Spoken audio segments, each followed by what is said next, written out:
लड़कों के छाती पे निप्पल्स क्यों होते हैं? ताकि तुम अपने बच्चों को दूध पिला सको। नहीं, ये मजाक है।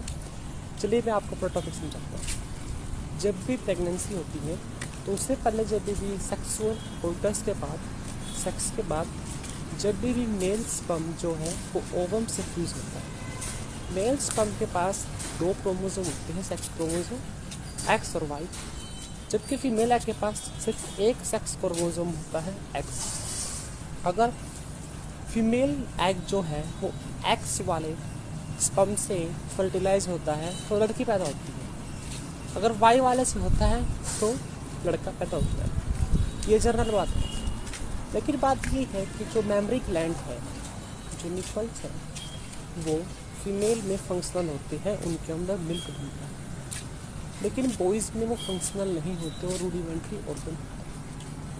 तो what is the need of this? इसकी नीड क्या है?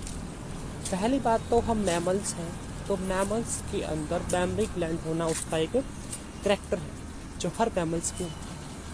वो बात अलग है कि वो हमारे अंदर फंक्शनल है फिर नहीं है, लेकिन प्रेजेंट होता है because we are all mammary mammals.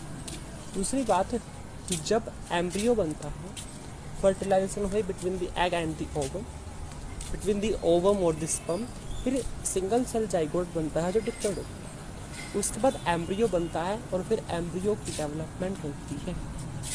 जब एम्ब्रियो की डेवलपमेंट होती है तो initial days of pregnancy embryo चाहे लड़की का हो या फिर लड़की का हो, दोनों भी एक जैसे एट द अप्रोक्स 2.5 से 3 महीने की प्रेगनेंसी के आसपास एक्सटर्नल जेनिटलिया बनना स्टार्ट हो जाता है।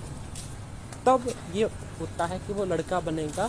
अब उसके आगे वाले ऑर्गन लड़के वाले, जैसे कि अगर हम बात करें क्लाइटोरिस की और भी पेनिस की। क्लाइटोरिस इरेक्टाइल टिश्यू होता है इन दी फीमेल एक्सटर्नल जेनिटलिया। पेनिस जो है वो मेल एक्सटर्नल जेनिटलिया में इरेक्टाइल टिश्यू होता है। दोनों का ओरिजिन सेम है। जिस टिश्यू से क्लाइटोरिस बना है उसी टिश्यू से पेनिस बनता है। लेकिन बाद में जब डिसाइड हुआ कि वो फीमेल बनेगी तो उसके अंदर क्लाइटोरिस बन जाता है, और वो मेल बनेगा तो उसके अंदर पेनिस बन जाता है। And same happens for the nipples. जब इनिशियल डेज ऑफ प्रेगनेंसी है तो बॉयज़ में भी निपल्स बन जाते हैं और गर्ल में भी निपल बन जाते हैं। जब बाद में डिसाइड हुआ कि वो लड़का है तो उसका जो मेमरी ग्लैंड है वो रूडिमेंट्री बनता है, फंक्शनल नहीं बनता, उसके अंदर मिल्क प्रोड्यूस नहीं होता, और जो फीमेल है उसके अंदर वो फंक्शनल बनते हैं। इसीलिए मेल निपल और फीमेल निपल के साइज़ भी अलग अलग होते हैं। एंड